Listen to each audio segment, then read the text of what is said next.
헬라스어로 치명적인 여인이란 뜻이죠.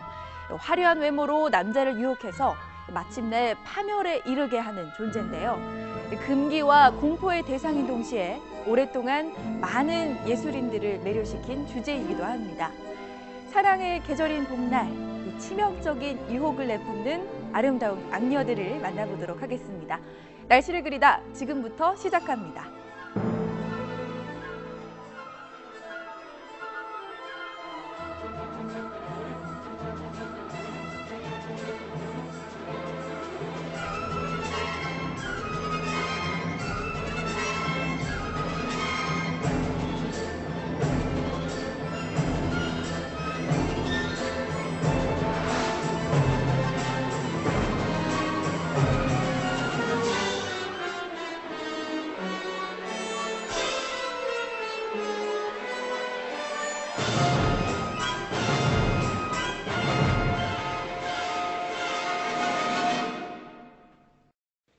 명화 속에 담긴 이야기를 쉽고 재미있게 들려주실 분 소개할게요. 이동석 작가님 안녕하세요. 네, 안녕하세요. 반갑습니다. 네, 반갑습니다.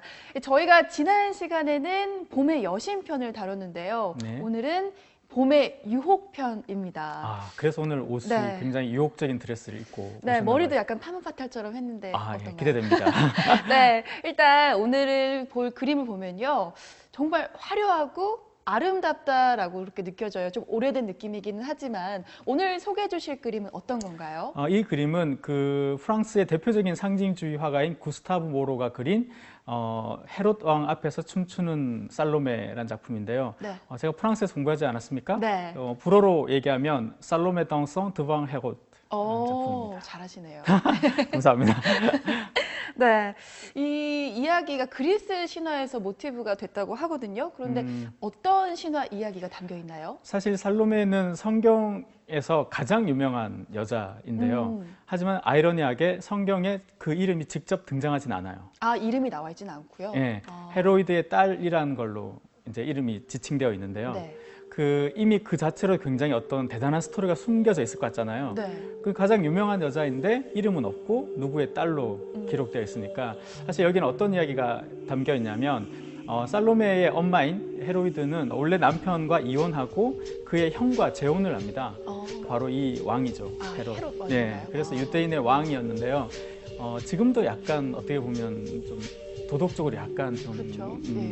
무리가 있는 그런 결혼인데 당시에 유대 율법에는 이런 결혼이 금지되었다고 해요. 그러니까 왕이 이제 그렇게 하니까 아무도 얘기를 하지 못하고 있는데 요한이라는 인물이 네. 여기에 이제 그런 비난을 하고 반대를 하게 되는 거죠. 그랬더니 왕이 이 요한을 가둡니다.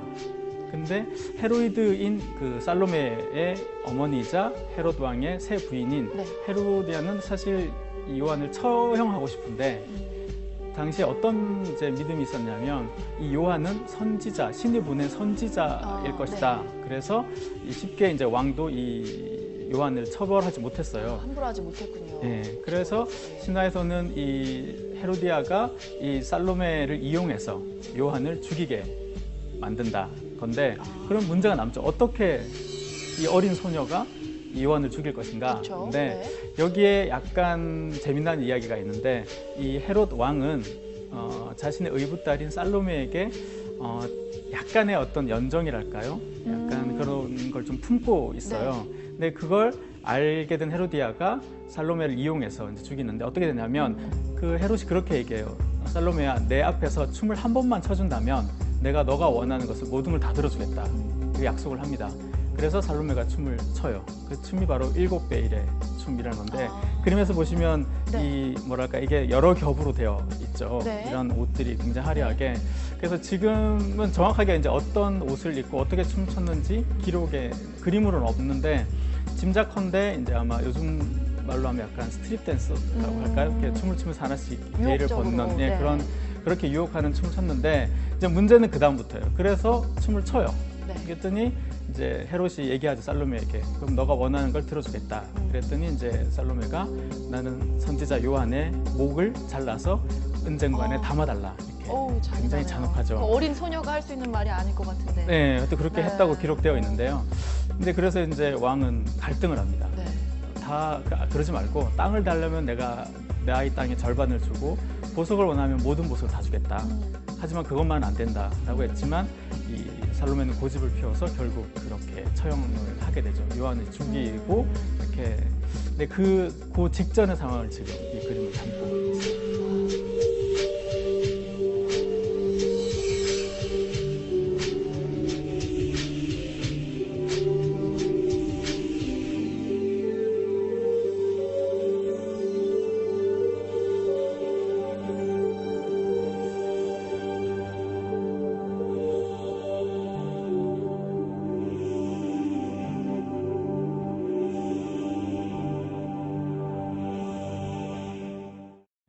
네, 이렇게 주인공들은 지금 인물들을 보니까요, 좀 작은 것 같은데 지금 구도가 이 위에 보면 굉장히 웅장하거든요. 네. 이 모습들도 굉장히 화려하고 멋있는데 이게 다 모로의 상상에서 만들어진 거 아닌가요? 사실 구스타브 모로는 프랑스 상징주의의 대표적인 화가라고 설명드렸는데 이 상징주의라는 거에 대해서 알 필요가 있는 네. 것 같아요. 상징주의라는 것은 1880년대에서 이제 시작되어서 20세기 초반까지 유행했던 예술 사조인데요.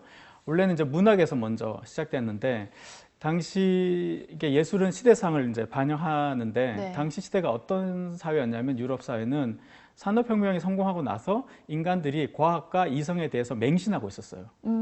그랬더니 이제 그에 반발하는 사람들이 생겨난 거죠. 네. 그러면서 우리가 이렇게 과학과 이성 말고 좀 더 인간의 어떤 감각과 상상력에 대해서 우리 탐구를 해야 된다.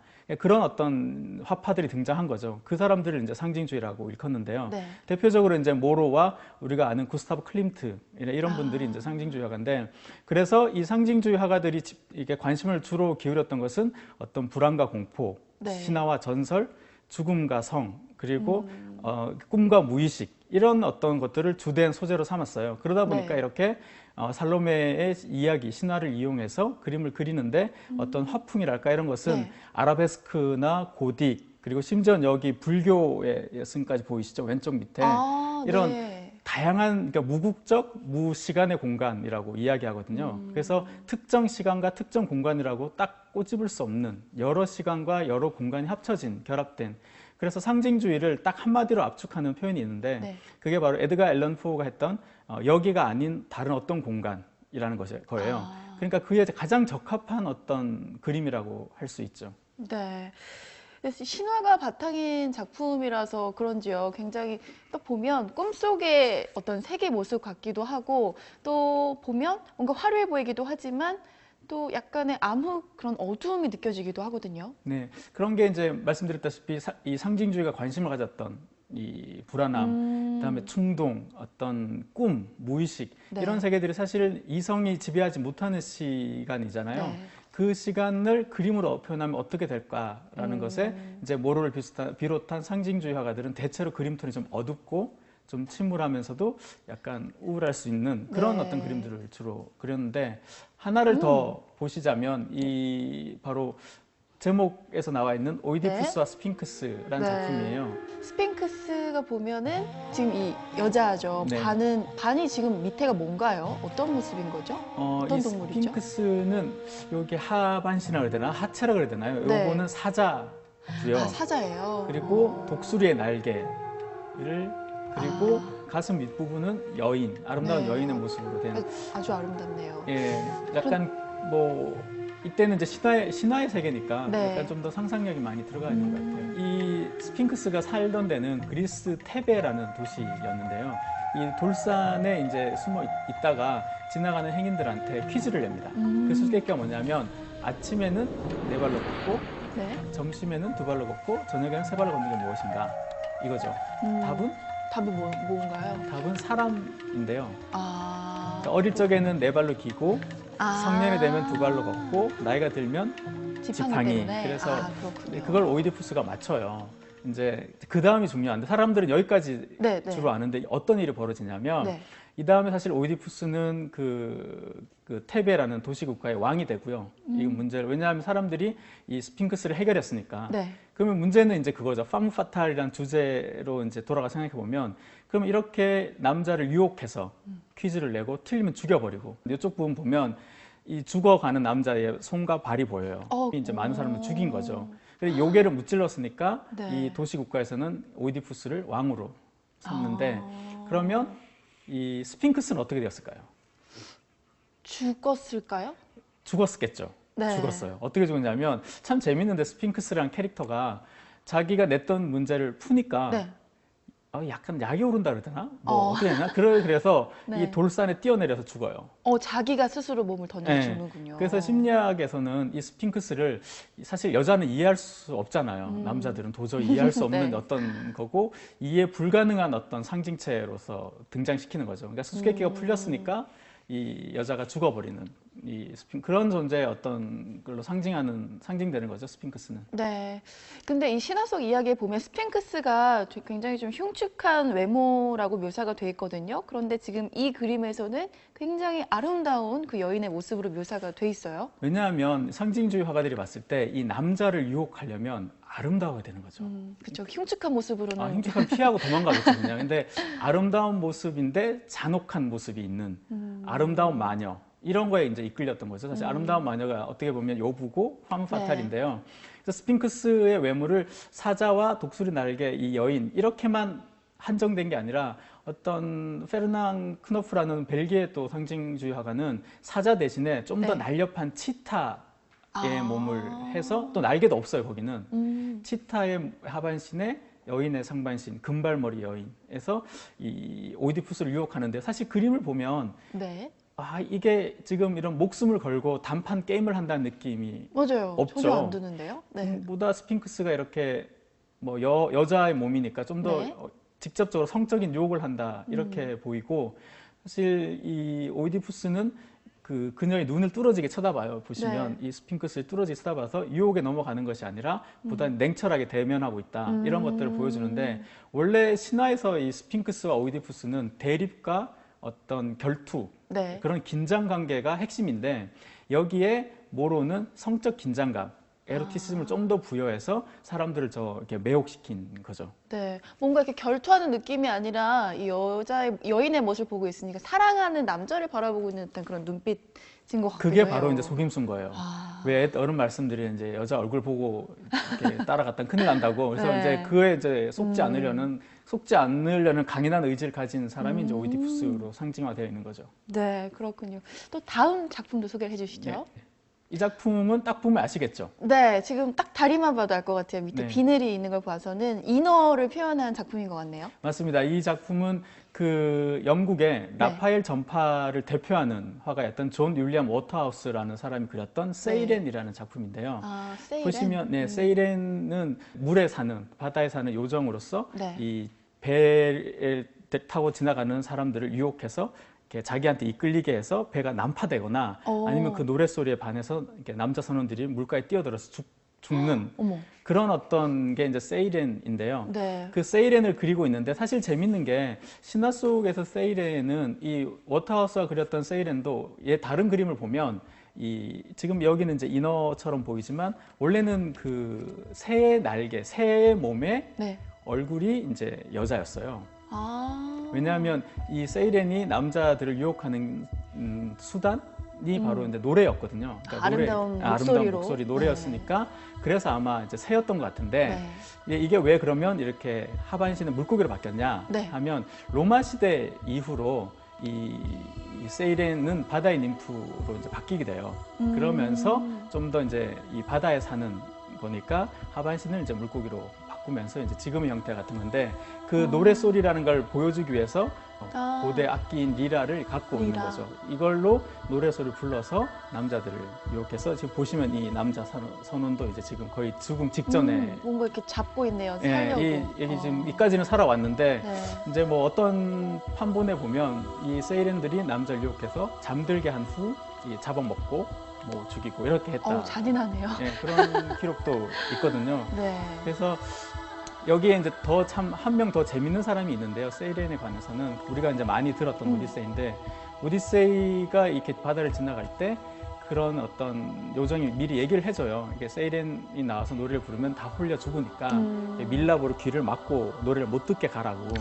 그래서 이 오디세이가 다른 선원들은 다 그렇게 밀랍으로 귀를 막게 했는데 본인은 좀 이제 노래소리를 듣고 싶었던 건가 봐요. 근데 자신은 이 배 기둥에 자신의 몸을 묶으라 그래요. 밧줄로. 네. 묶어놓고 가면 노래 소리는 들을 수 있고 몸은 안 뛰어내리니까 살 수 있는 네네네. 거죠. 그렇게 해서 오디세이가 지나가는데 그래서 그래도 세이렌의 노래를 부르고 많은 사람들이 또 죽어요. 하지만 오디세이도 막 풀어달라고 막 그러지만 충직한 부하 2명이 더 강하게 밧줄을 묶어서 살아남았는데 이게 재밌는 게 저도 처음에 이 세이렌에 대해서 찾아보니까 그냥 진짜 노래를 불렀다고 생각했어요. 네. 뭐 우리가 아는 노래, 뭐 노래를 정말 잘했다고 생각했는데 조금 상징적으로 살펴보면 오디세이가 진짜 알고 싶었던 것 그것은 트로이 전쟁의 실상이었거든요. 네. 그러니까 세이렌이 이 새 모습으로 날아가서 오디세이한테 내가 너에게 트로이 전쟁의 실상을 알려주겠다 이렇게 얘기를 해서 유혹을 한 거죠.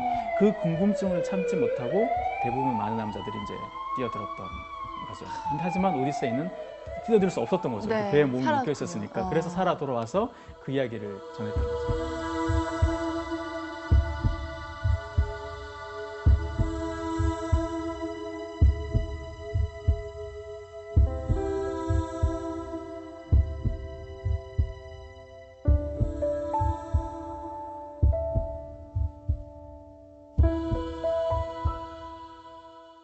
아름다운 목소리로 유혹을 해서 이제 남성들이 죽음을 이르게 한다라는 게 참 많은 상상을 불러일으키고 있습니다. 그런데 이렇게 세이렌 이 인물이 또 마케팅으로도 활용이 되고 있다고요? 그러니까 사실 이 인어라는 거는 뭐 상상의 동물이죠. 실제 뭐 그렇죠. 없으니까. 네. 그래서 우리가 이제 점심을 먹고 이 다들 카페를 가잖아요. 네. 그 카페 중에 하나인 별다방의 이 여인 그 네. 로고죠. 그녀도 사실은 이 세이렌입니다. 아, 그녀가 인어. 세이렌인가요? 예, 그러니까 오, 잘 생각해 보면 그렇군요. 커피 너무 많이 마시면 잠 못 자고 네.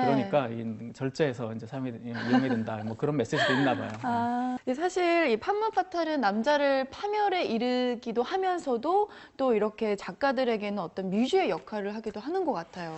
사실 이 팜파탈이라는 것이 이제 본격적으로 문화 속에 등장하기 시작한 게 19세기였는데요. 네. 왜 그때였냐면 그 즈음에 유럽 사회에서 처음으로 여성이 자신의 권리를 적극적으로 주장하기 시작했어요. 아, 그러다 보니까 지금까지 계속 남성 위주의 사회로 만들어졌던 건데 여성의 권리를 주장하니까 남자들이 약간 두려운 거죠. 지금까지 자신의 힘과 지위를 상실할까 봐 두렵다 보니까 뭔가 여성을 정당한 동지라기보다는 좀 더 요부라든가 좀 더 어떤 마녀라든가 이런 이미지로 좀 만들어내. 어떻게 보면 사실 팜파탈을 그렸던 여자 화가는 없어요. 아, 이게 팜파탈은 다 남자 화가들이 그리고 남자 작가들이 쓰거든요. 그러니까 어떻게 보면 팜파탈은 남성 예술가들의 환상에 빚은 하나의 어떤 상상물이 아닐까라는 생각을 하게 됩니다. 네. 오늘 이렇게 모로의 작품을 보면서요, 이 현재의 모든 것은 과거로부터 시작이 됐다라는 이런 말이 떠올려지는데요. 이렇게 모로의 상상의 작품들을 보고 있으니까 또 다른 상상의 날개가 펼쳐지는 것 같습니다. 그래서 이 봄날에 네. 이 봄바람 불면 여자들 마음이 설레듯이 네. 남자들도 덩달아 설레는데 이 아름다운 여인 참 매력적이죠. 왜냐하면 네. 팜파탈을 보면 요즘 우리 사회에 보면 예를 들어서 뭐 원초적 본능의 샤론 스톤 같은 인물이고 한국적 인물로는 뭐 장희빈 네. 이런 분들이 이제 팜파탈의 대표적인 사람들인데 굉장히 매혹적이죠. 매혹적이고 네. 치명적인 아름다움이 있는 사람들인데 그렇게 치명적인 아름다움이 있는 분들은 좀 가까이 가면 좀 위험하다. 뭐 이렇게 해서 사랑을 할 때도 좀 조심해서 그럴 네. 필요가 있지 않을까 싶습니다. 네.